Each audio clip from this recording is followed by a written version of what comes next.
Welcome to Better Teaching, Only Stuff That Works, a podcast for teachers, instructional coaches, administrators, and anyone else who supports teachers in the classroom. This show is a proud member of the BE Podcast Network, shows that help you go beyond education. Find all our shows at bepodcastnetwork.com. I am Gene Tavernetti, the host for this podcast, and my goal for this episode, like all episodes, is that you laugh at least once and that you leave with an actionable idea for better teaching. Quick reminder, we will only be sharing stuff that works, no cliches, no buzzwords. Today, I am welcoming you to Thinking Out Loud, a joint feature of Progressively Incorrect and Better Teaching, Only Stuff That Works. Thinking Out Loud will feature conversations between Dr. Zach Groshell and me. Dr. Zach Groshell, for those who don't know him, is the author of the new book, Just Tell Them: The Power of Explanations and Explicit Instruction. He is also the host of the popular podcast, Progressively Incorrect. Topics for Thinking Out Loud will come from a variety of sources: research we may have read and its implications for coaching, and maybe a further discussion about ideas presented in a recent podcast and its implications for coaching.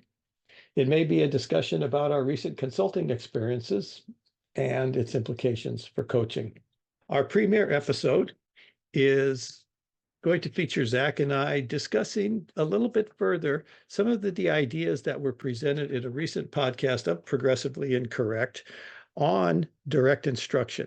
And so without further ado, here is Zach and me discussing direct instruction and its implications for coaching. And one of the things that I wanted to ask Zach about was his latest podcast, and that was a DI podcast. And when I say DI, I mean Engelmann DI. I just have some questions, some further questions for him, and wanted to see what he had to say. And one of the questions that I have, because you've done several episodes now, what have you done? 5 episodes on? 6, yeah, but who's counting? 6. Okay. Maybe I missed one. At any rate, do you get any feedback from your listeners on the DI podcasts? Yeah, well, first, if anyone's listening and is going, what is DI? I mean, just very quickly, it's a set of commercial programs, like actual curriculum programs that schools use that employ explicit instruction, but also like a sophisticated design theory. That theory is called the theory of instruction. And it was developed by Engelmann and Becker and colleagues back in the 70s, and it remains today a program that lots of teachers use, especially in early reading and math. But there are middle school programs that, and even an algebra program. But your question is, do people, what do people say about them? Do they like them? Are they interested?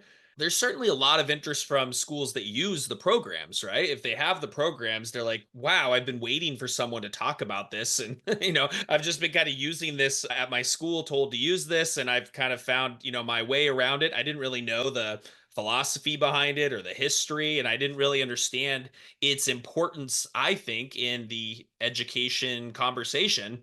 So it's wildly popular there. But a lot of people are tuning in because they want to know more about Zig Engelmann. They want to know more about like options for their schools. They want to know, what does explicit instruction look like when it's formalized into an actual set of programs. They do well. I mean, I'm double posting them, and all the DI folks, there's a lot of DI nerds out there are sending it around, and people often contact me about it and really want to know more about it after listening to it. I mean, when you promote these podcasts, you are promoting it on your platform, your Zach Rochelle platform, but you are also saying this is another one of the DI episodes in a series. How many downloads do you get on DI compared to? I'm not asking for a number, but how does it do comparatively to your regular Progressively Incorrect episodes? Yeah, well, like the Project Follow Through episode, which Project Follow Through, for people who are listening or don't know about it, was the largest, most extensive education study in the history of education. And it was, hugely influential on my sort of journey, because to think that such a huge longitudinal study that was conceived of to eradicate poverty that the results could be so clear cut in the direction of only one program that was analyzed, and that was direct instruction. And afterwards, that people didn't really care to learn about it, or there was nothing that the US government did to sort of follow up and support direct instruction in more schools, that it was just largely swept under the rug. That episode is one of my top 3 episodes. People contacted me asking, like, they were like, "You're the Emily Hanford of DI," kind of thing, right? Because I was telling a story that resonated with people, I think, beyond the programs, beyond the, and just went into like even beyond the instruction wars and more into the world of government and just bureaucrats and partisanship and just the failure sometimes of our system to address problems that everybody wants to solve. But there's a few episodes, that, like the newest one we're going to talk about today in depth, that I'm very proud of. And, I don't know, maybe it's pretty niche and all, but I think it's cool. So maybe not as many downloads, but definitely I'm proud of having made those episodes. Well, what I was excited about the episode when I was listening to it, not so much about the what DI is, because I've heard you describe it before, but there were some other things that happened in the production of that podcast that was different. And that really brought DI to life, I think, for a lot of people. I had an opportunity. I mean, I was in education, close to 40 years, and I only saw 2 schools in that time that used a DI program. And it was very successful in both of those schools. But when you talk about it, it's like when you talk about anything, what does it look like? But in this episode, there was actually a recording of you teaching the lesson. What were your thoughts about that, about putting that in? How did you come about that? Well, I guess I mean, some people that have listened to it have said like how brave that was or whatever. That didn't cross my mind, actually. My worry was more about the listening experience, right? You're watching a video and you pick up on a lot of information. And I have those videos personally. I think I've shared a couple of them with you, where watching me, you can see how much eye contact I make. You can see, sort of the teaching persona that I bring a little bit more. My personality comes through. You put it in a recording, what do you get? You just get the voice, and you don't really even get to hear the students that well. Mike doesn't pick up on the students, so you didn't really hear that all of them were responding at the end compared to at the beginning. Only 1 or 2 were responding at a time, right? So I was concerned about the listening experience, but I want to use podcasting as a way to explore teaching, maybe even more in depth than the interview format. So, I tried it out, kind of like a before and after format, where the before, you can listen to an early DI lesson that I taught, and then you got to listen to it like 6, 7 months later after I received like full DI training and coaching.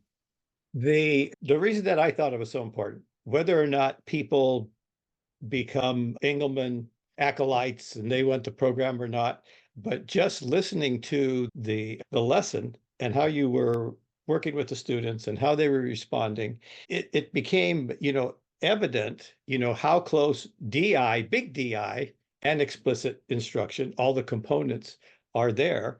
And, in both the design of the lesson and the delivery of the lesson. And do you know which came first? I mean, was Engelmann, you do know what came first? Yeah, there's a great article. It's called Critique of Lowercase DI by Zig Engelmann, and you can find it online.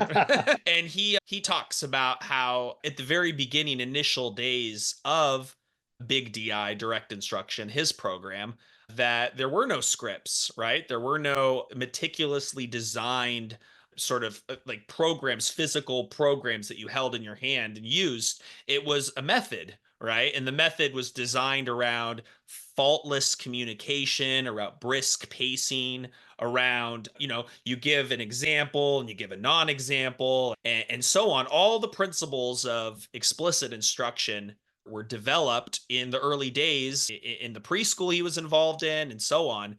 But Over time, what they found, and this article explains it in very good detail, they would try to coach people to use these methods, and the coachees, the teachers, would really struggle to come up with their own examples that made sense. One example he gives of a poor example is the teacher's supposed to teach these preschoolers to raise their right hand and then raise their left hand. Of course, you're facing the children, and so it was mirror opposite, right? Right. And so Zig was there coaching, and he comes up to each child and he presses into the palm of each child's right hand. And he says, "This is your right hand. Now raise it."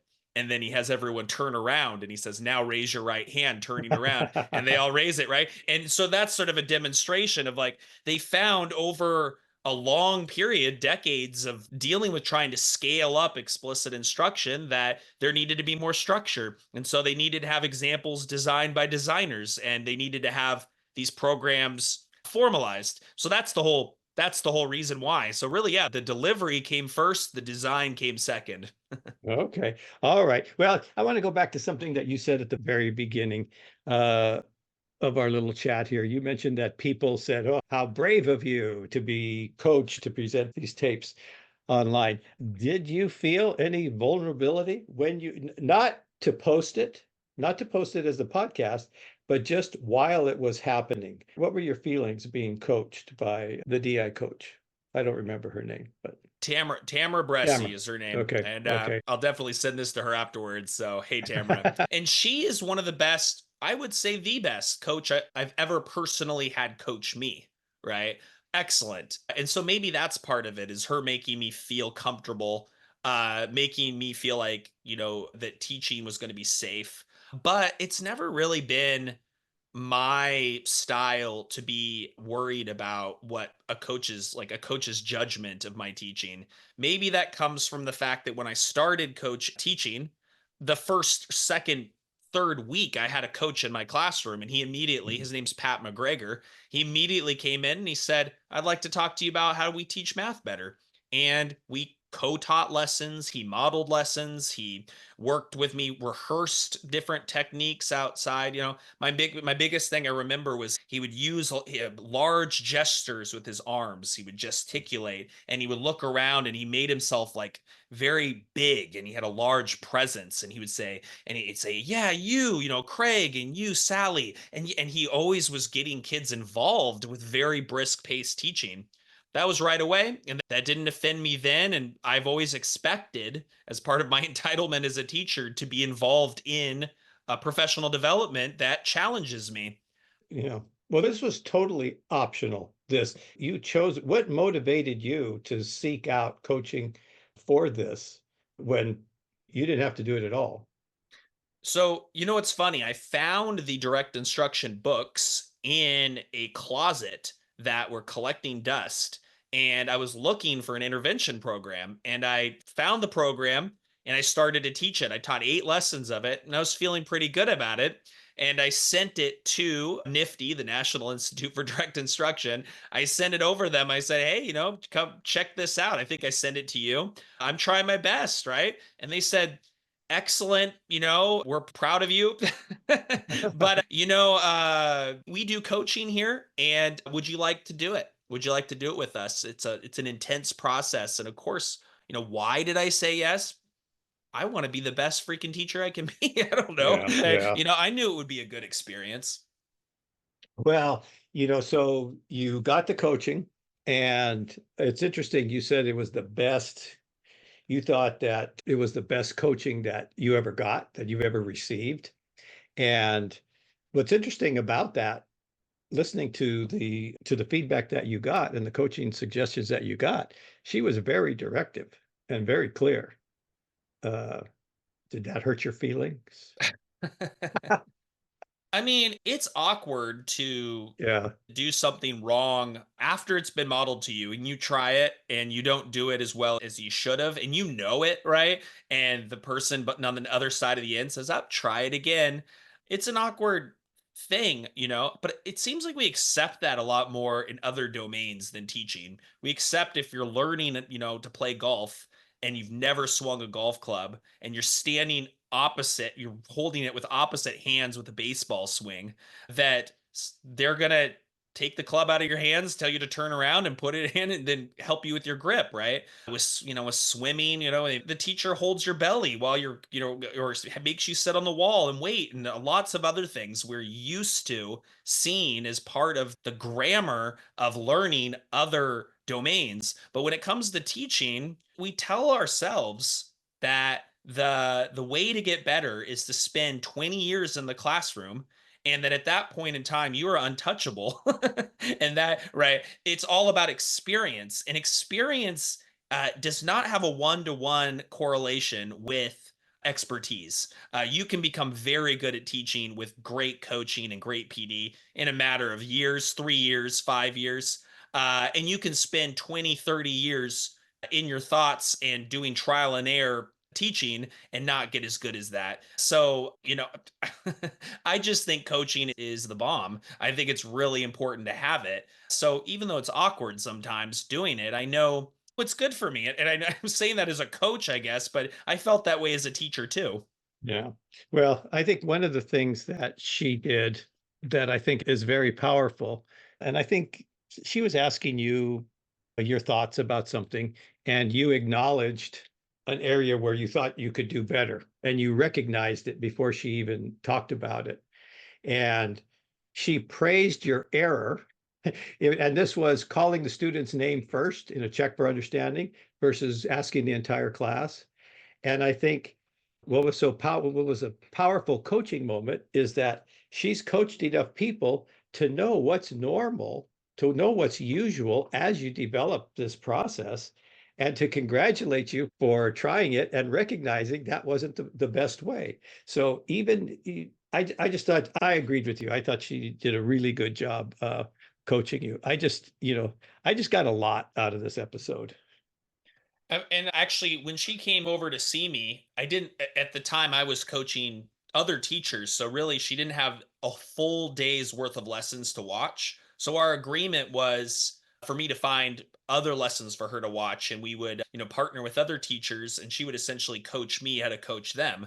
And we got to a classroom where the teacher was using a DI program for spelling called Spelling Mastery, and he was just getting up to speed on how to use the program, like a brand new teacher to the school. And he wasn't doing several things that I knew he should be doing. And it was the finesse that she had to, in the moment, prompt him to do something differently, and then how they kind of smiled at each other, and how she gently, like, said, "Hey, let me show you this." And she didn't like take over the lesson, but she did. She started modeling, she started co-teaching, but she slid in, and just such a tactical way. It's fantastic. I think more coaches need to see other coaches coaching and not just be doing discovery coaching all the time. Oh, that's well, we may have to copyright that term because I think that happens a lot. But like I say, this episode, Zach, just of the direct instruction episodes, I really got a lot out of this one. So now we're to you, Zach. So what did I get out of it?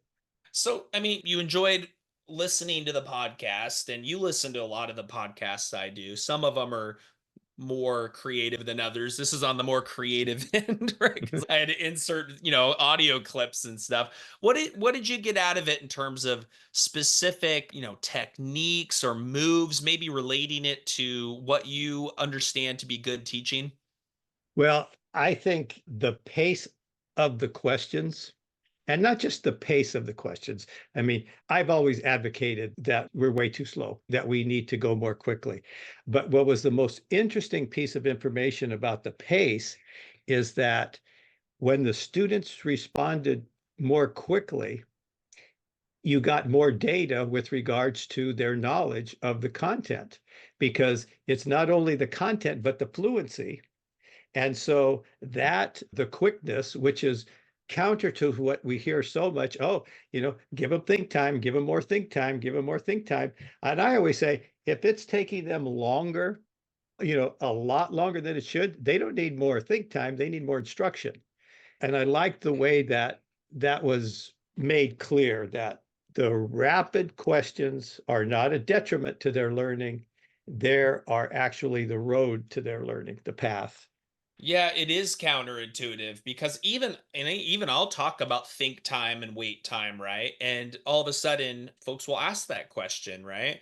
I think a lot of times when we think of think time or wait time, we're thinking of content where the student needs to mentally construct like a large number of items in mind. Like just I just showed you this diagram, yesterday. I would like you to all close your eyes and mentally put together, all the different items that we talked about. And now turn to your partner and talk about what we did, yesterday. And maybe that kind of exercise, an imagination exercise, they say in the research, deserves a little more time, lots of items to sort of mentally sequence.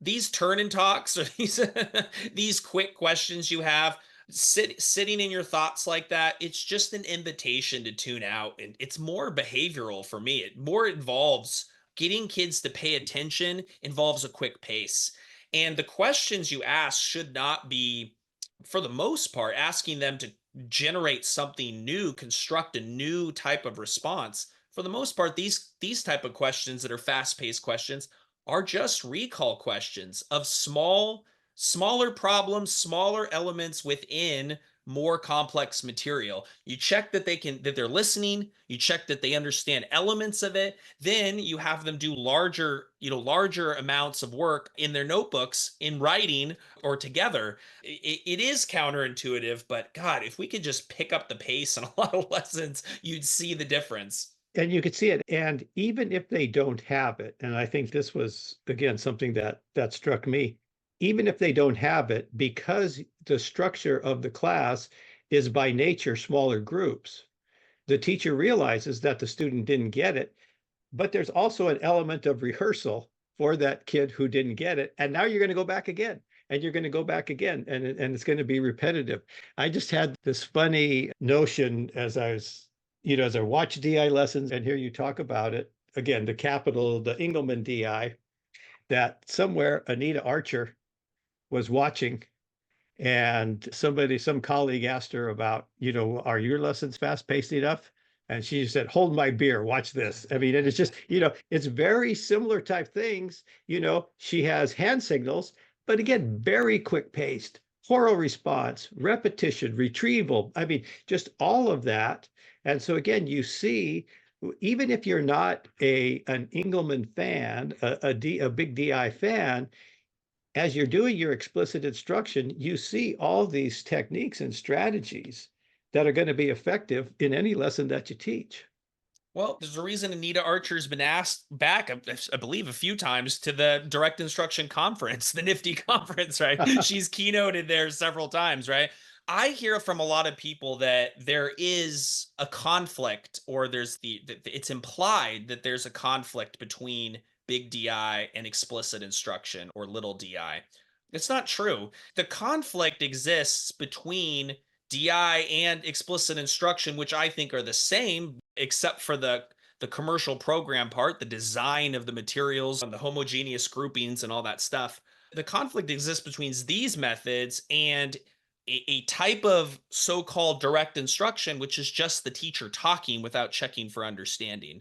If you look at explicit instruction like Anita Archer style, or you look at an Engelmann style lesson and you just look at the delivery, it's the same stuff, right? Yeah. We are talking about loads of whole group responses. We're talking about brisk pace. We're talking about examples and non-examples, comparing things with minimally different examples, teacher orchestrating the learning.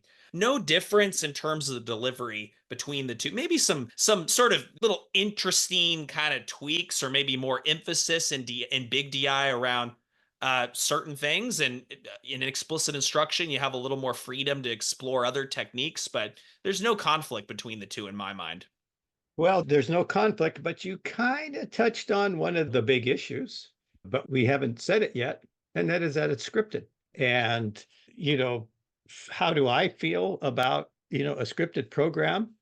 Initially, until I saw this work, I would be one of those teachers, sitting in the back of the room with my arms folded, says, no, I'm not doing a script. And then as I thought about it, I use scripts all the time. When I train coaches, I tell them about these are the scripts I use. And in the beginning, I recommend they use my scripts until they come up with their own scripts. So it's a little bit hypocritical. But again, the only difference is I wrote my scripts. And so, What do you think about that then? What if you had that taken away from you, that you could not write your own script? However, the caveat is in this question, right? In this thought experiment, that yeah, the script you receive was designed by really smart people and tested with children before you receive the script. So it's not a crummy script, it's a good right. script. What about taking away your so-called right to write your own script? Well, as we said previously, what happens in the big DI is the same thing that happens in explicit instruction. And what's interesting about the script is that it's about precision of language. It's about not extra verbiage to confuse kids. You're saying the exact thing the same way every time, so they get to hear it. They get to hear it the same way, and that is something that you talked about that in your book. Like you should practice what you're gonna tell the students. When I've coached teachers, we have wordsmithed some of the things that they were going to say so that they could get it just right and say it again the next time. And it's written down so that they don't get it. And all of that was not in to deliver a capital DI lesson. That was done for explicit instruction. I had a fellow on my podcast, Randy Palisak, who wrote a math curriculum, and the focus of the math curriculum was the use of language. And it was very precise. And the language was precise throughout the grade levels so that the students could understand. And the articulation was very close. And what was interesting, I asked Dr. Palisak, I said, what advice would you give a new teacher? And this is a guy who wrote the curriculum. That he's teaching, a 25-year veteran. And he said, every morning when I'm driving to work, I practice what I'm going to say so that I can say it exactly. All of that to answer your question, to be now what I know about explicit instruction, what I know that what's important. Now I could take a look at a DI lesson and say, wow, this is good. I'm going to do this. Before, I would have thought it was an imposition. So maybe the the selling of the program, I guess, so that more teachers would want to do a scripted program is to have more knowledge about why it's effective. And I'm not sure they even need to know the research, but if they have been teaching a certain way and they say, okay, I'm going to have my objective and we're going to do some retrieval, we're going to do some new content, and we're going to core response, and we're going to do this, and this lesson is going to rock and roll, and then they're going to do some independent practice at the end, I think they would be more open to it versus just here's your script, partner. Here's a this is interesting. This is kind of developing as we speak, but I'll just mention it. And it's interesting you say that, is I'm developing a workshop series, perhaps for the National Institute for Direct Instruction, around the principles, the cognitive science principles that underlie really effective materials, right?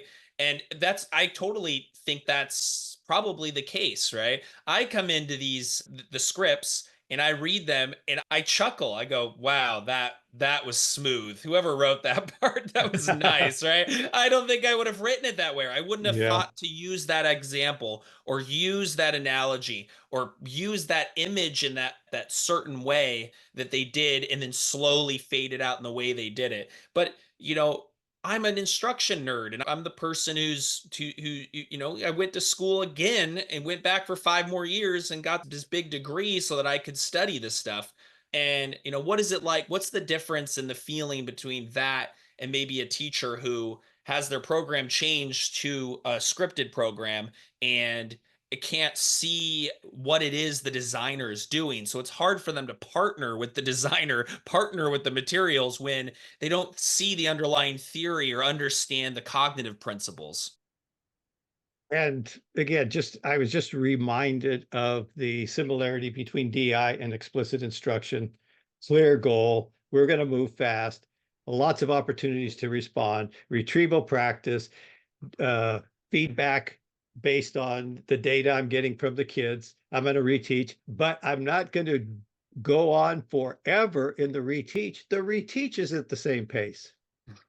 And I think that's one of the biggest things that I've seen, in the past 20 years when I've worked in all the schools that I've worked in, is that the pace gets so slow because you think you need to go slow, but it's actually distracting.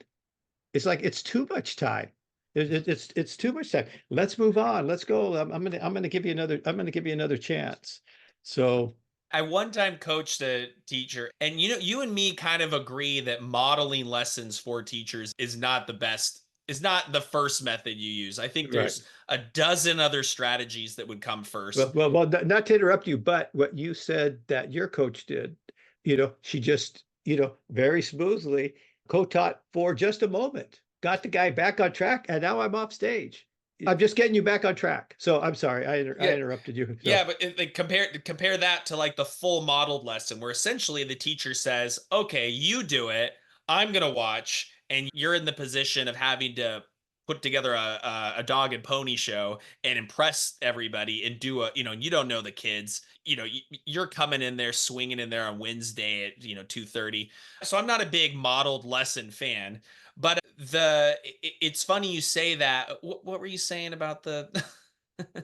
just that you're just for a short period of time. There's a rocky part of the lesson, and so you step in just to model that piece. The teacher sees it, and then the This coach is has where got, I okay, remember it, right. And if someone okay. edits it, that's fine, but I don't care. The One of the things that I did one time is I did one of these modeled lessons and it failed in this very way. I stood in front of everybody in their class and I taught at a much faster pace than this teacher was teaching. Their main problem was that they were covering too little content in an hour.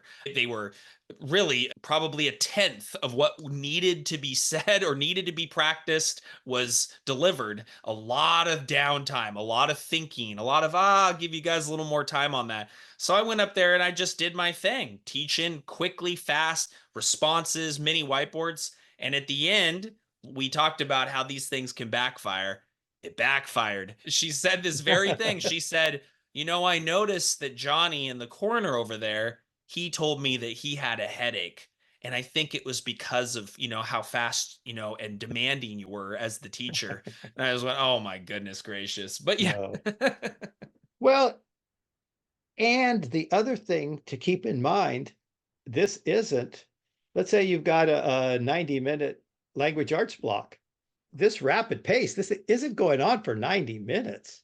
I mean, it's a small piece of that. Nobody could go on, at that pace. Adults would be walking out of a room. They would vote with their feet, and the kids can't, so they just vote with their attention or with their misbehavior. But no, You're going to, you're going to alternate between a teacher led component and a student initiated component for just a bit, and that's fast. But you're going to be fading out your support so the students are practicing. And practice doesn't have, I think, the same impact as a choral response or a mini whiteboard type of segment when they're acquiring the skill, right? Yeah, yeah. practice is, but you're going to be circulating, but students have to initiate their own response and they're working quietly and or silently. And so the break is in the mental work that's private, the private mental work they get while you're circulating. And the fast paced part is definitely the teacher, kind of the I do and the we do part. Yeah. Well, I just wanted to say one more thing about the similarities between the DI lesson and an explicit instruction lesson. And this came from the feedback you were getting from your coach. It was the exact feedback that an explicit instruction teacher would get. Are you checking for understanding frequently? Does everybody have an opportunity to respond? Did all students achieve the learning goal? Who didn't? How do you know? What don't they know? They're all the same. And so I don't have an answer. I don't have an answer to how to get more teachers on board, with the DI.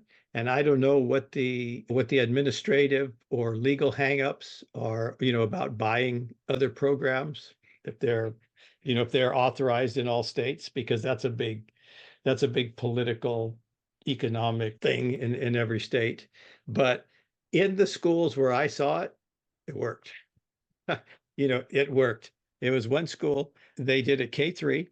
They started kindergarten, and I was new to the school. And I asked my vice principal, I said, how many students can't read by the end of third grade? He said, none. I said, what? He said, none. I said, no.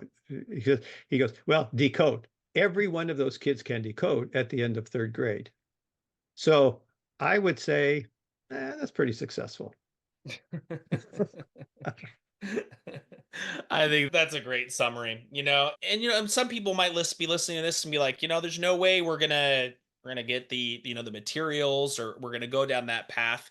You can contact the NIFTI, which is the National Institute for Direct Instruction, and you can talk to them. You can see all these resources. You can just learn about kind of the DI approach and its intersection with direct instruction. That's what I like. That I love to embed direct instruction into my training so that people can have another source to rely on. We have cognitive load theory, we have Rosenshine's, we have Engelmann's DI. These are things that should be part of our professional discourse so that we can understand a little bit about what people before us have learned when it comes to teaching. We're not just constantly reinventing the wheel and making things up. I think it's an important part, and that's why I started this little side project for the DI podcast. Well, and I like the way you described it as a side project.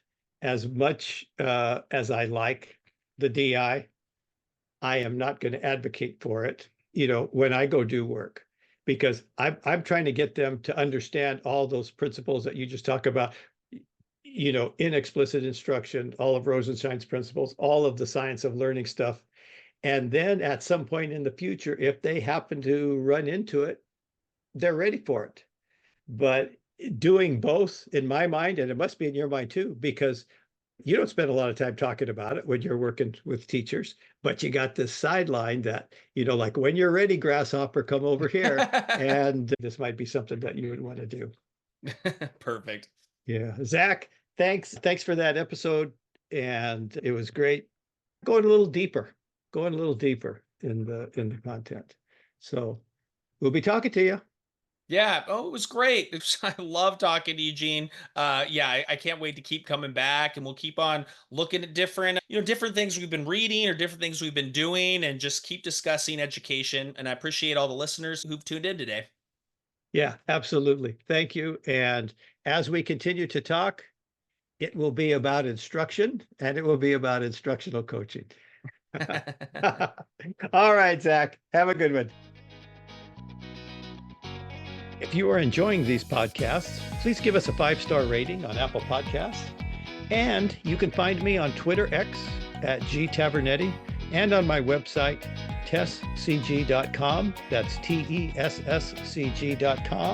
where you'll get information about how to order my books, Teach Fast, Focused Adaptable Structured Teaching, and Maximizing the Impact of Coaching Cycles. Thank you for listening. We'll talk to you soon.